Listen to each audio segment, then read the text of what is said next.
नमस्कार दोस्तों, स्वागत है आप सभी का हमारे इस YouTube चैनल गरुड़ धर्मार्थ पर। दोस्तों, मनुष्य की वाणी वह चीज होती है जो तलवार से भी तेज कार्य करने में समर्थ है।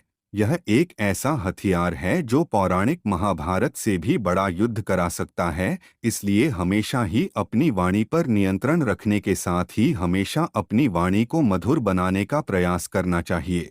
वाणी के माध्यम से व्यक्ति के दिल में आप हमेशा के लिए बस सकते हैं, या फिर आप चाहें तो अपनी वाणी के माध्यम से ही लोगों के दिल में अपने लिए नफरत पैदा कर सकते हैं। दोस्तों, वाणी वह चीज है जो लोगों के बीच आपके व्यक्तित्व को प्रदर्शित करती है। इसलिए आपके जीवन में वाणी का स्थान बहुत ही महत्वपूर्ण बताया जाता है। किस तरह से आप अपनी बातों को लोगों के समक्ष पेश करते हैं और किस प्रकार से आप बातों का चयन करके उसको माला के सुंदर रूप में लोगों के सामने प्रस्तुत करते हैं, यह आपके व्यक्तित्व की छवि को प्रदर्शित करता है। आपको बता दें कि वाणी के माध्यम से आप बिना किसी मेहनत और परिश्रम के बहुत आगे तक जा सकते हैं, लेकिन इसके लिए आपके पास मधुर वाणी का होना आवश्यक है।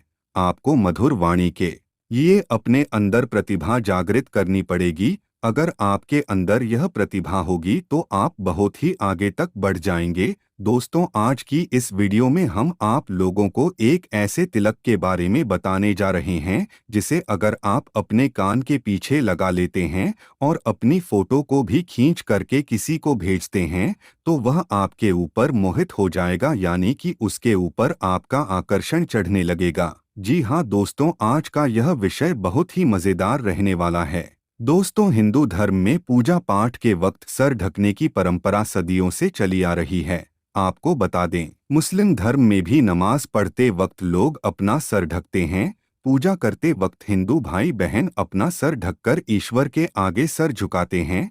सरदार लोग हमेशा अपने सिर पर पगड़ी बांधते हैं। दोस्तों, अगर नवग्रहों में राहु का प्रकोप सबसे ज्यादा किसी जगह पर देखने को मिलता है तो वह हमारा सर ही होता है। आप सर ढकते हैं तो इससे राहु की नेगेटिव एनर्जी आपके ऊपर नहीं चढ़ पाती। इसलिए हमेशा धार्मिक क्रियाकलाप में अपने सर को ढकने का प्रयास करना चाहिए। इसके दो महत्व देखने को मिलते हैं।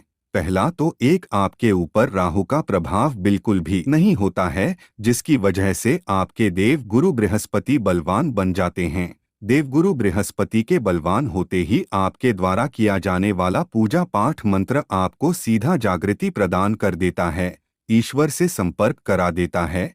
इसलिए सर को हमेशा ढक करके पूजा पाठ करना चाहिए।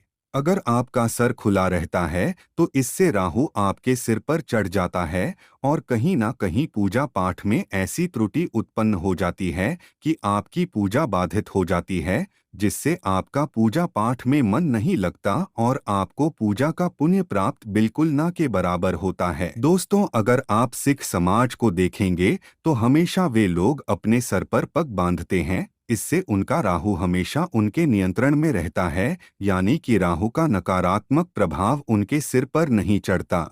जिन लोगों को राहु खराब कर रहा है या फिर जिन लोगों की दशा महादशा राहु की वजह से खराब हो रही है, तो ऐसे लोगों को हमेशा ही अपने सिर को ढक करके कार्य करने की आवश्यकता होती है। अगर ऐसा करेंगे तो उनकी बुद्धि हमेशा जागृत होगी और नकारात्मक सोच से बचे रहेंगे। इसलिए हमेशा ही इन चीज़ों का ध्यान रखना चाहिए और अपने बच्चों को भी इन चीज़ों के बारे में समय समय पर बताते रहना चाहिए, जिससे राहु का प्रभाव उन लोगों को अपने जीवन में नकारात्मक रूप से देखने को ना मिले। अब चलिए आपको बताते हैं वह कौन सा तिलक है जिसे अगर आप अपने कान के पीछे लगाते हैं तो इससे सामने वाला व्यक्ति आपकी ओर आकर्षित होने लगेगा।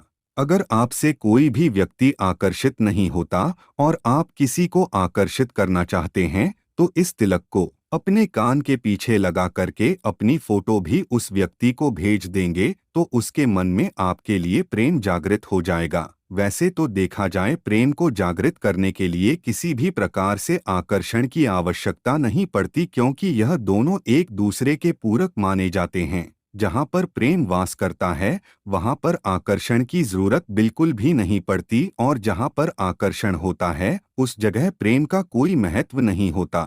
लेकिन दोस्तों, कलयुग का दौर चल रहा है, इसलिए कलयुग के हिसाब से कुछ चीजों को अपने अनुकूल बनाने के लिए हमें उनके अनुरूप ढलने की आवश्यकता होती है। तो चलिए दोस्तों, वह तिलक बनाना सिखाते हैं जिसे आप अपने कान के पीछे लगाएंगे और उसके बाद आप किसी भी व्यक्ति को अपनी ओर आकर्षित कर सकते हैं। जिस भी व्यक्ति के सामने आप जाएंगे, अगर आप किसी अनजान व्यक्ति को अपनी ओर आकर्षित करना चाहते हैं, तो आप बड़ी ही आसानी से यह कार्य कर पाएंगे।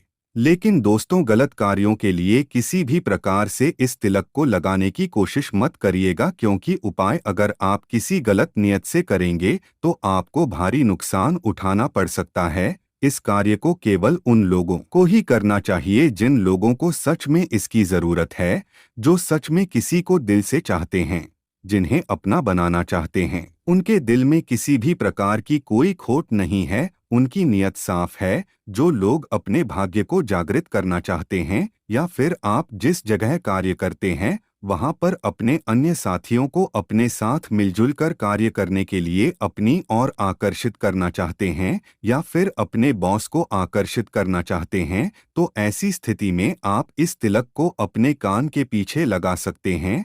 तो दोस्तों, इस तिलक को बनाने के लिए आपको तुलसी के बीज और आंवले का रस, हल्दी पाउडर, काली हल्दी और चंदन की जरूरत पड़ेगी। इन सभी चीजों को आपको एक साथ मिलाकर रख लेना है। इसके बाद आपको इसमें घी मिला करके मिक्स करना है। उसके पश्चात शनिवार के दिन एक कटोरी के अंदर रख लेंगे और शाम के समय सूर्य ढल जाने के बाद आपको इस कार्य को करना है। इस कटोरी के अंदर आपको 11 बूंद जल मिलाना है। आप चाहें तो गंगा जल भी मिला सकते हैं, या फिर साधारण जल आप मिला सकते हैं। 11 बूंद जल काउंट के लिए बाजार में मिलने वाले ड्रॉपर का इस्तेमाल आप कर सकते हैं। उस ड्रॉपर के माध्यम से गिनकर 11 बूंद जल आपको डालना है और प्रत्येक बूंद डालते समय आपको बोल देना है, राम श्री राम भोले मेरा भला करो, बुरे लोगों से निजात दिलाओ, अगर मैं बुरा करूं तो मुझे सही मार्ग दिखाओ। जी हाँ दोस्तों, यह एक छोटा सा मंत्र है। इस मंत्र को आपको जल की बूंद डालते समय बोलना है। इस प्रकार से आपका यह तिलक अभिमंत्रित हो जाता है। उसके पश्चात आपको अपनी रिंग से घुमाकर इन सभी चीजों को एक कर लेना है, यानी मिक्स कर लेना है, और शनिवार की पूरी रात्रि अपने मंदिर में रखकर इसे आप अकेले छोड़ दीजिए।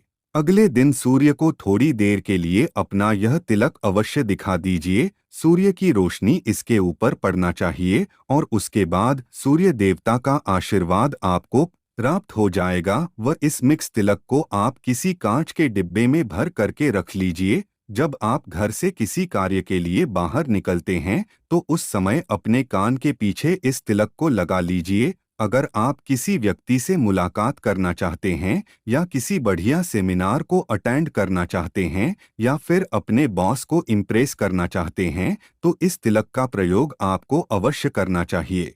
एक बात और आपको बता देते हैं कि गलत कार्य के लिए इस तिलक का उपयोग बिल्कुल भी ना करें। अगर आपका दृश्य सही है, नियत में किसी भी प्रकार की खोट नहीं है, तो यह आपके लिए यह तिलक शुभ कार्य अवश्य करेगा। तो मित्रों, आज के लिए बस इतना ही। फिर मिलते हैं ऐसी ही एक और नई वीडियो में। तब तक के लिए नमस्कार, धन्यवाद मित्रों।